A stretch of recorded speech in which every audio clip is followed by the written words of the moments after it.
তো আমরা আইলাম এখন কই জানো নি আইছি মেঘালয় ব্লগত আর ভিডিও বানাইছি না কিতালি ডেইলি আর ব্লগ কিতা দেখাইতাম মানে ব্লগত কোনো ভিডিও বানাইছি না ডাইরেক্ট আইছি আমরা মেঘালয় মেঘালয় আবার পরে কই না বন্ধু তারা দেখাইতে লাগে তো মেঘালয়ের কি সিচুয়েশন কিরকম মেঘ আছে আর গাড়িত বনে কিতা বনের বাজি কিতা খবর পৌঁছাই হ্যাঁ বাত হয়ে গেছে বাত খাইল তাই নি না খাইমো ও তো রান্না বাড়া হই যাও রান্না বাড়া হইলো না খাইতাম আর মেঘালয় কিরকম লাগে তোমার বৃষ্টি যা মেঘালয় তো খুব মস্তি জায়গা ভাই এটা এটা তো ঠান্ডা না ঠান্ডা কিন্তু আমরা ত্রিপুরা দিকে গিয়া তো ওকে যাও গরমে সাল দাঁড়াইলা আর কি ওটা তেও তো নিজের করবালা নিজের করবা তখন আইলাই যে তো কিলা আইলাই কিলা আইতাম রাস্তার কন্ডিশন তো বহুত খারাপ হ্যাঁ একটা গাড়ি যদি ত্রিপুরা উঠে আচ্ছা তারপরে বা করে দেয় আর উঠেন না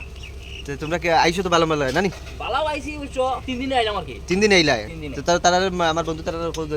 আমার ভিডিও দেখবা তারা একটু বাড়িতে থেকে দেখিও কি বাত খাই যাবে বাড়িতে এখন যে যে ভিডিওটা যে দেখরা আর কি এরা বাড়িতে গিয়ে আরামসে খাইয়া সান্ডান করিয়া আরামসে বাড়িতে আচ্ছা এখন তো হঠাৎ করে বাড়ি আইও আমরা ভিডিওটা না দেখিয়া দেখে কিন্তু ফেসবুক দিবা তারা ফেসবুক দিবা কান্টিকো কইছো তুমি হ্যাঁ তারও দেখিলাও কি রকম অবস্থা আছে ওইদিকে সবাই দেখা যায় কত গাড়ি আছে লোড না কত গাড়ি দেখতে পারা ও নাই আজকে ওই আজকে তো লোড হইতো নাই আর আমরা বইরিছি গাড়ির ভিতরে দেখো যে বৃষ্টি পড়ে আজকে মেঘালয়ের বা সকালে দেখছো যে কালা আজকে পুরা মেঘার মেঘ